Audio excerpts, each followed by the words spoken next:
আসলে শিল্পীরা যদি মাইক্রোফোনটা একবার হাতে পায় তাহলে ভাবে যে বাপ দাদার সম্পদ পেয়ে গেছি। অন্য শিল্পীরা আর গান গাইতো না। আমি একলাই গান গাই। আমি একলা যদি সারা রাত যদি আমি একলা গাইতে পারতাম তাহলে আমার জন্য ভালো হইতো। মনে হয় তারা এটা কি না নিয়ে আসছে মাইক্রোফোনটা। যে শিল্পীরা গান লম্বা করে এটা কমিটির লোকে বলবে, তুমি বলার কি?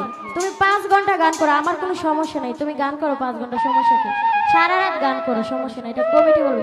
আর আমি তোমার মতো তো লাফাই নাই, আমি ভাইরাল হয়ে গেছি। আমি এরকম করি না তোমার মতো যে আমি ভাইরাল হয়ে গেছি যে আমার এটা বলতে হইব সেটা বলতে হইব। আমার তো দরকার নাই বলার। বন্ধ করেন কে লেগে? হ্যাঁ, কিছু কথা আছে বলতে হইব তো। আমি অন্য শিল্পের মতো লাফাই নাই, আমি ভাইরাল হয়ে গেছি এই সেই বকস করে, আমি এসব করি না। চিল্লাই আমার পাওয়া যায় না। এটা গান শিল্পীরা লম্বা করে, তোমার ইচ্ছা তুমি লম্বা করো, আমার কোনো সমস্যা আছে? তুমি 5 ঘন্টা গান গাও, সারা রাত গান গাও, আমার কোনো সমস্যা নেই। সারা রাত গান গাইবা, সমস্যা নেই। এটা আমাকে কমিটির লোকে বলবে যে তুমি গান এত লম্বা করছো কোনো এসে।